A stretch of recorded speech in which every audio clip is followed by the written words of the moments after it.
అంటే మస్తాన్ సై ట్రాప్లో పడ్డ ప్రతి అమ్మాయిది ఒక ఫోల్డర్ క్రియేట్ చేయడం, ఆ తర్వాత వాళ్ళ న్యూడ్ వీడియోస్ తీయడం, మళ్ళీ ఆ ఫోల్డర్లో వాళ్ళందరూ భద్రపరచడం, ఇలా ఉంటాయండి. అసలు ఎంతమంది వాళ్ళకి సంబంధించినటువంటి ఎన్ని వీడియోస్ ఉంటాయి ఆల్మోస్ట్గా?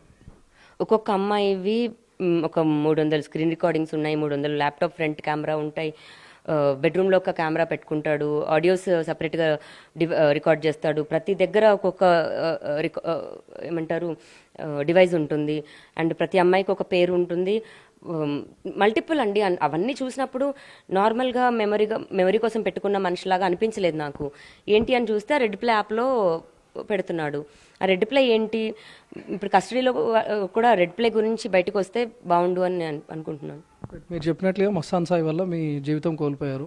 రాజ్ తరుణ్కి ఏం చెప్తారు మరి? ఇందాక కూడా అన్నారు, చెప్పుడు మాటలు విని నేను నా రాజును పోగొట్టుకున్నానని. ఇప్పుడు మీరు రాజుకి ఏం చెప్తారు? రియలైజ్ అయ్యారా పూర్తిగా?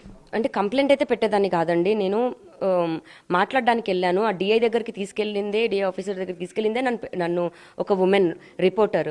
ఆ రిపోర్టర్ కనుక నన్ను అక్కడికి ఆ రోజు తీసుకెళ్ళి ఆయన పరిచయం చేయకపోతే నాకు పరిచయం ఉండేది కూడా కాదు. ఆవిడే పరిచయం చేసింది, ఆవిడే కంప్లైంట్ పెట్టించింది. అండ్ బహిరంగ నేను సారీ చెప్తున్నాను రాజుకి. అంతకు మించి ఇప్పుడు నేను ఏం చేయగలను, నిస్సహాయత స్థితి. బట్ నిజం తెలుసుకున్నాను, సారీ చెప్తున్నాను, కేసులు కూడా తీసేసుకుంటున్నాను.